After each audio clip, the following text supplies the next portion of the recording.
يا جبريل سل محمد. قال الله يسألك ما يبكيك.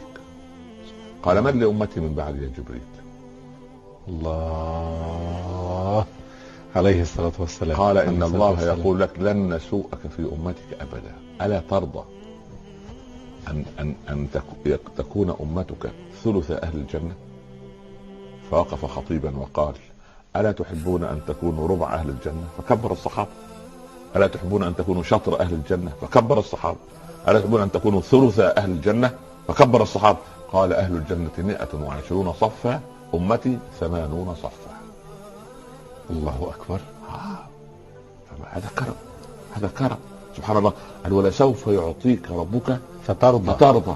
قال يا رب لا أرضى واحد من أمتي في النار، وواحد من أمتي في النار. قال بشر أمتك أن كل من قال لا إله إلا الله لن يخلد في النار.